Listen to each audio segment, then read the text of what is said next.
Hi friends, இன்றைக்கி பார்த்திங்கன்னா பிஸ்கெட்டை பயன்படுத்தி சூப்பரான கேக் தான் நம்ம செய்ய போகிறோம்.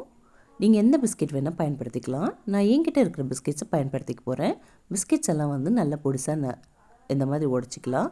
உடச்சிட்டு ஒரு மிக்ஸி ஜாரில் நம்ம சேர்த்துக்க போகிறோம். இதை வந்து நல்ல ஒரு ஃபைன் பவுடரை நம்ம அரைச்சிக்கலாம். எந்த அளவுக்கு அரைக்க முடியுமோ அந்த அளவுக்கு ஃபைன் பவுடரை அரைச்சிக்கோங்க. அப்போ தான் கேக் நல்லா ஸ்மூத்தாக இருக்கும். கொஞ்சமாக பேக்கிங் பவுடர் போட்டு நல்லா ஃபைன் பவுடராக அரைச்சிட்டேன். இப்போ தனியாக வச்சிடலாம். மறுபடியும் வந்து மிக்ஸி ஜார் நம்ம எடுத்துக்க போகிறோம். கொஞ்சமாக பட்டர் சேர்த்துக்க போகிறேன். பட்டர் இல்லைன்னா நீங்கள் ஆயில் கூட சேர்த்துக்கலாம். இனிப்புக்கு தகுந்த மாதிரி சர்க்கரை சேர்த்துட்டு அதையும் ஃபைன் பேஸ்ட்டாக அரைச்சிட்டு வந்துடலாம். இப்போ கொஞ்சம் கொஞ்சமாக வந்து ஒரே டைரெக்ஷனில் நம்ம மிக்ஸ் பண்ணோம். மாற்றி மாற்றி நம்ம மிக்ஸ் பண்ணக்கூடாது.